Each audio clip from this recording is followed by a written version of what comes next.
We've spent 7 episodes dissecting World War II, the treaty that created monsters, the dictators who killed millions, the economies built on theft, the corporations that profited from genocide, and the sheer absurdity of industrial-scale murder. We've exposed the uncomfortable truths that your history teacher was too afraid to mention. Now comes the hardest question.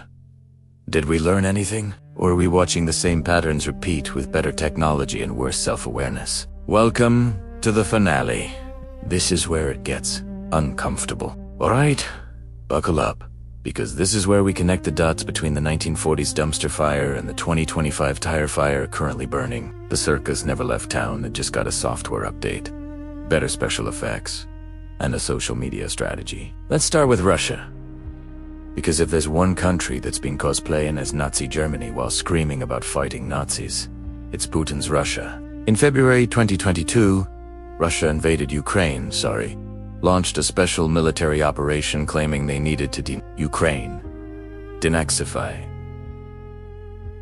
a country with a Jewish president who lost family members in the Holocaust. The irony is so thick, you could build a bunker with it. But here's where it gets darkly hilarious.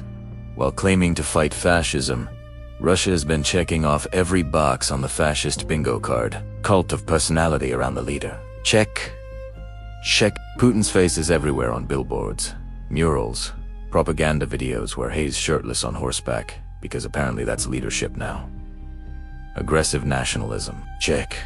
Restoring Russian greatness and reclaiming historical territories is literally their stated goal.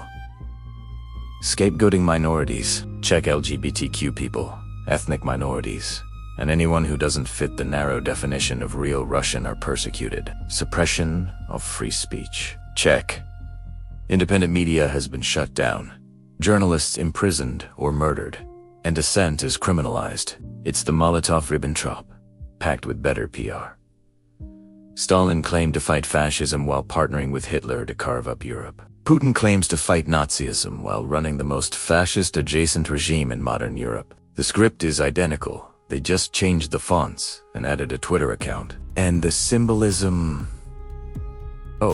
The symbolism. Russia has resurrected Soviet and Imperial Russian symbols, the double-headed eagle, the Soviet victory banner, the cult of World War II victory. They've turned May 9th Victory Day, celebrating the defeat of Nazi Germany, into a nationalist rally where they glorify military power while simultaneously invading their neighbors. It's like celebrating your grandfather's heroism and fighting fascism by becoming a fascist yourself. The self-awareness is in negative numbers. Let's talk about Putin specifically, because this dude is a walking historical echo. Born in Leningrad, now St. Petersburg, in 1952. He grew up in the shadow of the Soviet system. He was a KGB officer, which is like being a middle manager in the world's most paranoid corporation. And here is a fun fact that should concern everyone. Putin was nicknamed Mole as a young man, pale, quiet, unassuming, burrowing under the surface. Fast forward to 2025, and the Mole has become the bunker worm, a paranoid autocrat who reportedly spends most of his time in secure facilities, surrounded by yes-men making increasingly erratic decisions while completely disconnected from reality. It's Stalin's Tachamoma all over again. Except, instead of hiding after being surprised by an invasion, Putin is hiding while launching one Same Paranoia. And just like Hitler didn't tell Mussolini about invading Russia, Putin's decision-making is famously opaque, even to his inner circle. Reports suggest his invasion of Ukraine surprised even his own generals, who were told they were conducting exercises until troops were actually crossing the border. Surprise. We're at war now. Hope you brought extra ammunition. It's the same LOL, so I started a land war energy, just with encrypted messaging apps instead of telegrams. Now let's pivot to Hungary, because Viktor Orbán is out here trying to win the Mini-Me Autocrat Award. Hungary is a NATO member, an EU member, supposedly part of the democratic West, and yet Orbán has been cozying up to Putin like a freshman trying to sit at the cool kids table. He's blocked EU sanctions against Russia, parroted Kremlin talking points, and positioned himself as the reasonable moderate, while steadily dismantling Hungarian democracy from the inside. Orbán's playbook is straight from the 1930s. Use democratic systems to gain power, then systematically dismantle those systems once you're in control. Control the media. Most Hungarian media is now state-controlled or owned by Orbán allies. Pack the courts. Check. Hungary's judiciary has been stuffed with loyalists. Demonize minorities and outsiders. Check. Orbán's anti-immigrant rhetoric would make 1930s nationalists proud. Change election laws to favor your party. Check. Hungary's electoral system is now so gerrymandered that Orbán's party could lose the popular vote and still maintain power. And just like Germany in the 1930s eyeing neighboring territories, there are whispers, nothing official. Of course, that Orbán wouldn't mind if some historically Hungarian parts of Ukraine happened to become Hungarian again. It's Lebensraum, with better optics and EU funding. We're not invading, we're just protecting ethnic Hungarians in neighboring countries. Where have we heard that before? Oh, right. It's literally the excuse Hitler used for annexing the sea. But wait, you might be thinking, what about America? Surely the United States has learned from history and isn't repeating any of these mistakes. Oh, sweet summer child. Let me tell you about the wild ride that's been American politics in the 2020s. Donald Trump, a real estate developer turned reality TV star, turned president, turned indicted former president, turned president again, has been running the populist authoritarian playbook, so obviously that it's almost boring to point out. But let's do it anyway. Because apparently we need the repetition. The Make America Great Again slogan? That's Make Germany Great Again with a different flag. The idea that there was some mythical golden age we need to return to, and only the strongman leader can take us there. Classic authoritarian nostalgia. The constant attacks on the press as fake news and enemies of the people. That's straight from the Goebbels playbook, delegitimize independent media, so only the leader's version of truth matters. The January 6th insurrection, the Beer Hall Putsch, but with smartphones and worse planning. A failed attempt to overturn election results through violence that somehow didn't result in meaningful consequences for the instigators. History doesn't repeat, but it sure loves a good remix.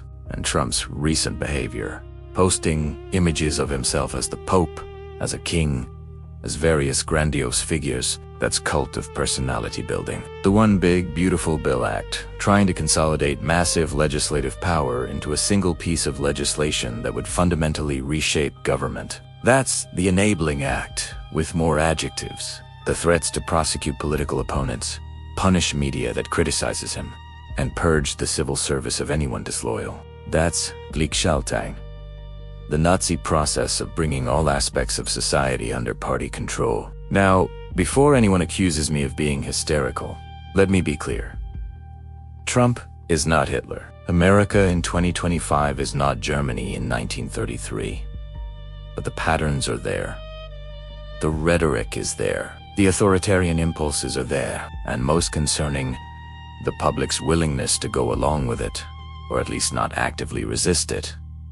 Is there, remember? Hitler was elected? The Nazis used Germany's democratic system to gain power. Most Germans weren't evil monsters. They were ordinary people who convinced themselves that the strongman would solve their problems, that the threats to minorities didn't concern them, that surely the system would prevent anything too bad from happening. Hell be restrained by advisors. The courts will stop him. He doesn't really mean the crazy stuff he says. And then, slowly, institution by institution, norm by norm, the guardrails came off, and by the time people realized how bad it had gotten, it was too late to stop it without massive bloodshed. Trump's actions are concerning not because they're identical to past dictators, but because they follow the same pattern. Test boundaries, attack institutions, delegitimize opposition, consolidate power, and most importantly, normalize each step so that the next step seems less shocking. And his relationship with Putin, the constant praise, the defense of Russian actions, the apparent willingness to sacrifice Ukraine for personal interests. It's giving Major Molotov, Ribbentrop energy. Two leaders with authoritarian tendencies, making deals that sacrifice smaller countries for their own benefit. The specifics are different. The dynamics are eerily similar. But Trump isn't operating in a vacuum. Let's talk about Elon Musk.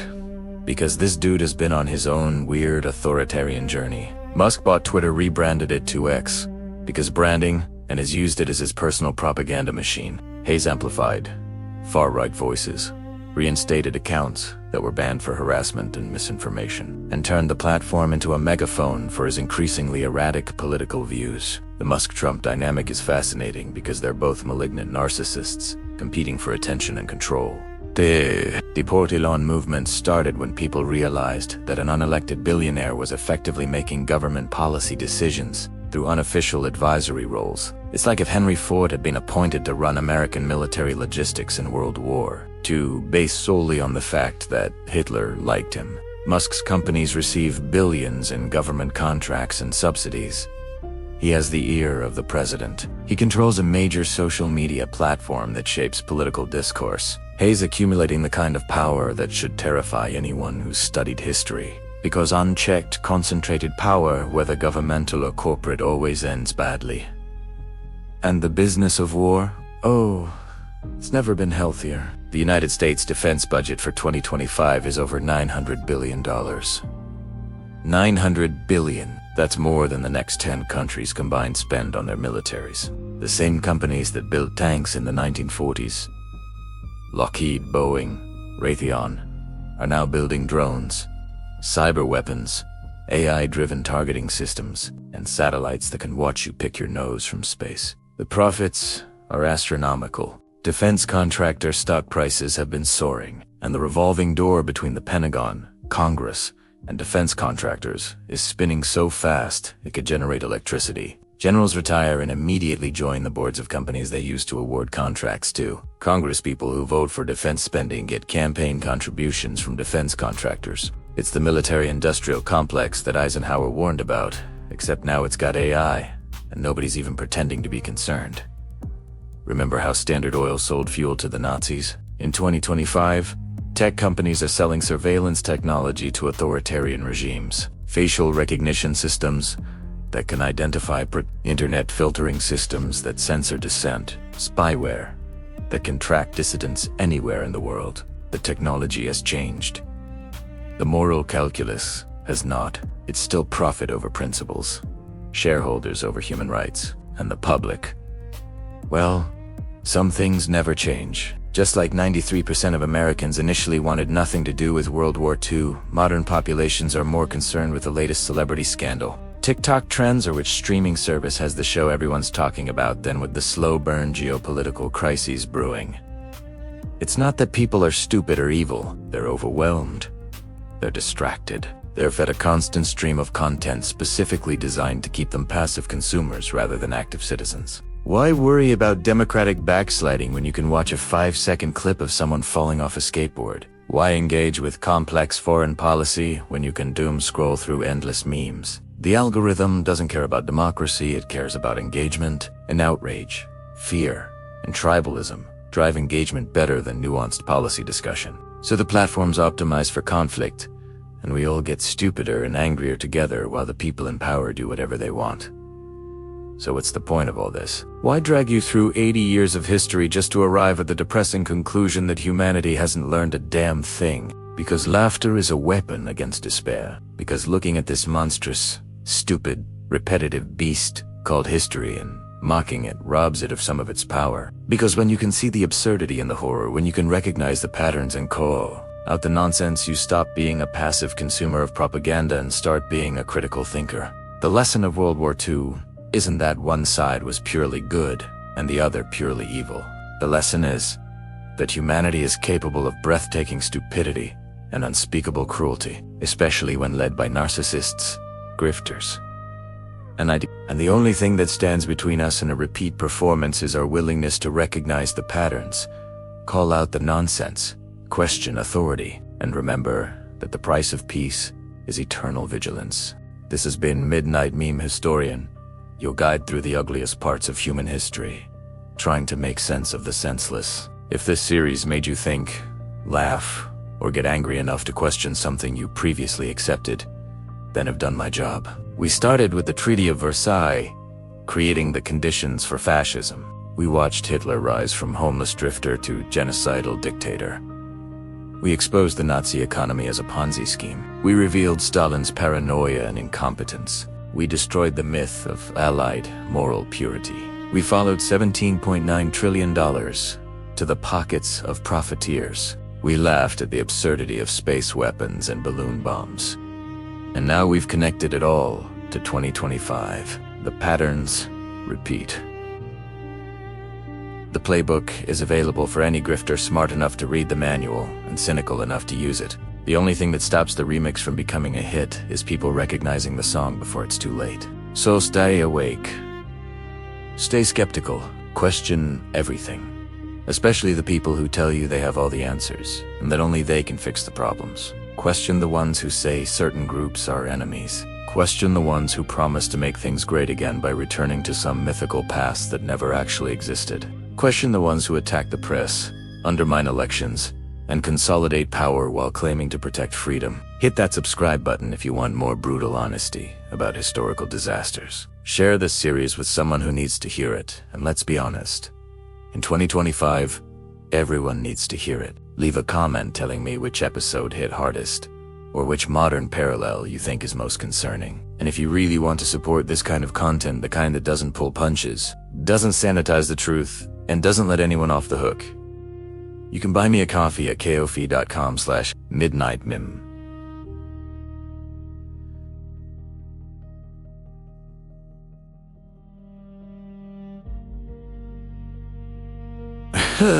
Every contribution keeps this channel from becoming a boring PowerPoint presentation. Your caffeine fuels my rage, and my rage fuels these videos. Check out the merch link in the description for sarcastic history-themed designs that'll make you laugh and cry simultaneously. Wear history's biggest fails on your chest. It's cathartic. Most importantly, stay skeptical. Stay human. Stay vigilant. The people who died in World War II didn't die for our freedom. Most of them died because leaders failed them. Systems failed them. And ordinary people went along with extraordinary evil. Their deaths don't redeem anything. They don't make the war noble. They just make it tragic. The real way to honor them is to learn from the failure. To build better systems. To be better people. To recognize when we're being manipulated and refuse to play along. To choose empathy over tribalism, truth over comfortable lies, and critical thinking over blind loyalty. History doesn't repeat itself, but it sure loves a good remix. The same patterns, the same rhetoric, the same authoritarian playbook, it's all still available. The only thing that stops it is people recognizing the patterns before it's too late. Be the person who recognizes the patterns. Be the person who asks uncomfortable questions. Be the person who laughs at authoritarian pomposity and refuses to be intimidated by power. Be the person who remembers that 75 million people died the last time humanity decided to let strongmen play Risk with actual countries. And most of all, be the person who refuses to let it happen again. Thanks for watching this entire series. Now go forth and be righteously suspicious of anyone who promises simple solutions, demands absolute loyalty, or claims that violence against those people is necessary for the greater good. History has shown us exactly where that leads, and the destination is always the same. Mass graves, destroyed cities, and future generations asking, how the fuck did they let this happen? Don't be the generation that has to answer that question. This is Midnight Meme Historian, signing off. Stay skeptical, stay human, and don't let the bastards grind you down. T. N.